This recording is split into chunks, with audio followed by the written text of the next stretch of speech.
So ESPN ranked the NFL's wide receiver, tight end, running back groups for 2025 best and worst teams. And the Arizona Cardinals came in at 15th.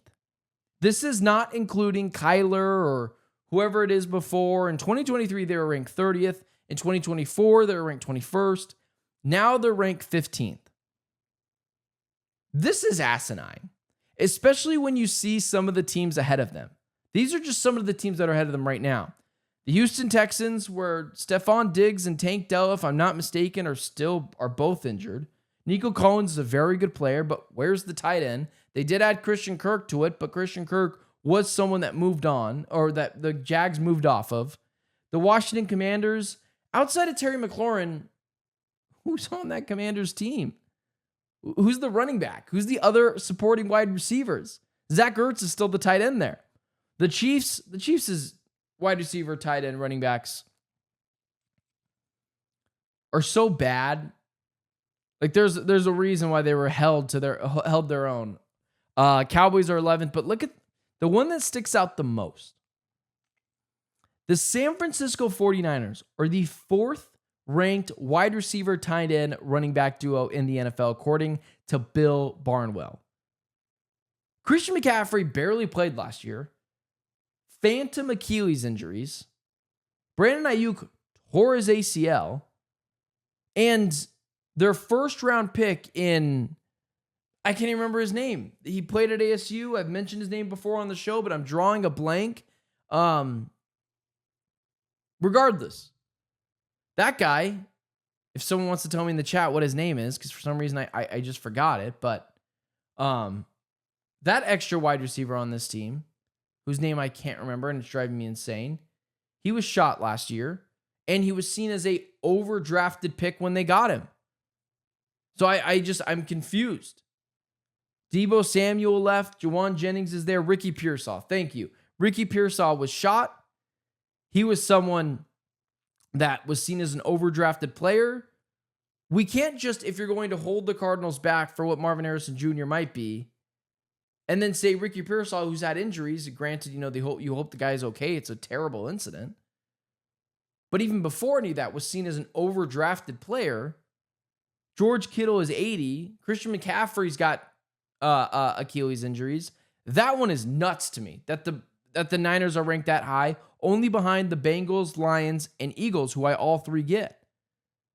But when you look at that list, it's kind of interesting because the Cardinals have invested a lot into their wide receiver, tight end, and running back trios. Trey McBride's the second highest paid tight end, if I'm not mistaken. So he's the second highest tight end paid right now. Marvin Harrison Jr., they invested the 4th overall pick in him. They invested a 3rd round pick in Michael Wilson. And they extended James Conner again in a world where people say don't extend your running backs. So it's just crazy to me that the Arizona Cardinals are ranked 15th. This will feed into the idea that the Cardinals need to add more. Let me just put it out there right now. I have full faith in the Cardinals' wide receiver, tight end, running back trio more than potentially anything else on this team. You can argue with me, and I'd be willing to listen to it, of if the Cardinals need to add one extra wide receiver. Sure. But I don't think they need to add like Terry McLaurin. I've talked about like adding a Keenan Allen, adding a sure hands guy who could be your 3rd wide receiver. But I'm not begging for it because I know I have Trey McBride. I know I have Michael Wilson, Marvin Harrison Jr., and James Conner can catch the ball out of the backfield. This is the ultimate test of, do you watch the Cardinals? Oh, you don't? Okay. Well, I see people say Marvin Harrison Jr. wasn't great. I've seen Trey McBride, is he really that good? Or they just dink and dunk to him? So, although I'd agree with my guy Aaron in the chat, maybe they need another good veteran player. I'm not sure if Gabe Davis is signed, but someone like that. I think Gabe Davis did end up signing, but someone like that. But even then, they've got Zay Jones. What the Cardinals have around Kyler Murray is more than enough to succeed in this new era of the NFL. And I don't want to feed into this idea that because Bill Barnwell of ESPN ranked them 15th among running back, tight end, and wide receiver groups compared to other teams in the NFL, I don't want to buy into that idea that Kyler Murray needs more. I want Kyler to succeed. But what I don't want to hear at the end of the year is, well, Cardinals would have been better if Kyler just had that extra vet, that Gabe Davis, that Keenan Allen. Like, I'm not going there. Kyler has all the weapons, including the offensive line. And oh, you don't like James Conner? Okay, what about the third round running back that we got last year for you, Kyler? Trey Benson really came into his own at the end of last season. Good player. I like him here. So you have a tandem in the backfield that you like, both change of pace and a power running back. I think Michael Wilson is superbly underrated. Very good wide receiver too. And although I have some concerns about Marvin Harrison Jr., I think he's a top 50. I think he'll be for sure a top 15 wide receiver in the league. He's a wide receiver 1 for sure. They just got to get the ball in his hands a little bit more. And then Trey McBride is awesome. And I like Elijah Higgins. And I like this Cardinals offensive line.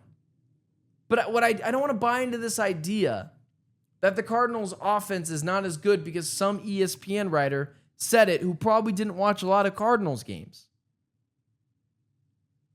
It kind of drives me nuts at this point where we are just saying the Cardinals are this because we don't watch a lot of that. Kyler's got all the weapons he needs. You can't both say that the Cardinals need more, but then also say, but Marvin Harrison Jr. is going to be a breakout player. Trey McBride's going to have another 1,000-yard season. James Conner is going to be awesome. You don't get to say all of that and then say in the next breath, but, we could use another wide receiver. If you want to say that the Cardinals have a lot left, but sure, add some depth, cool. But I could take it or leave it. I'm not going to sit here and be like the Cardinals definitely need that. Kyler needs that to succeed. No. Because at some point, when you start adding too much to your offense, let's say the Cardinals went and got Terry McLaurin. You know what that tells me? When you have other holes on your team, especially, I think, depth at the offensive line or maybe on the outside pressure. I don't really love Baron Browning. Let's say you go spend a premium pick, you bring in a Terry McLaurin or someone big, right? That tells me you don't believe in Kyler as much as you actually do. Because then you're saying, oh, we need him to be stacked. We need him to have Brock Purdy level Avengers, Jalen Hurts level Avengers, if we ever want a chance to win.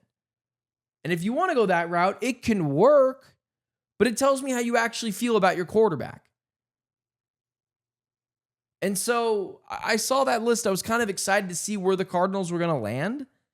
And when I saw 15th and I saw second highest in the NFC West, I was floored. I'm just curious. I want to take a look at the rest of these rankings. I want to see where the Rams came in. So the Cardinals were third, according to Bill Barnwell, in the NFC West when it comes to running back, wide receiver, tight ends. I think Puka Nacua is good.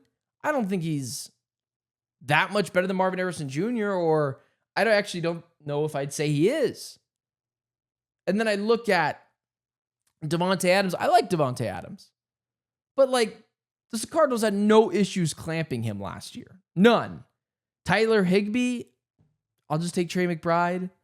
And I don't think Kyron Williams is just better than James Conner. James Conner's really freaking good.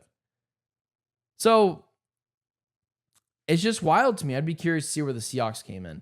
This is a team that, after they lost DK Metcalf, should be further down the list. And they are... This is great television, by the way. Seattle is 19th, so just barely 4 spots back from the Arizona Cardinals. Look at what the Seattle Seahawks have. Kenneth Walker, who hasn't had a 1,000-yard season in, I believe, 2 seasons. Jackson Smith-Njigba, who I think is really good. I couldn't even tell you who their tight end is right now. It's what other organizations think of the Cardinals, and they're going to think this way until Drew Petzing opens up the playbook and Kyler Murray delivers the ball to his teammates. That's all it is. It's not that hard. It's not rocket science. You want to get your guys recognized? Start drawing up plays for them. You want to get your guys recognized? Kyler, hit them in stride. That's what we're talking about here. We're no longer talking about a team that is up and coming. They have to make noise this season.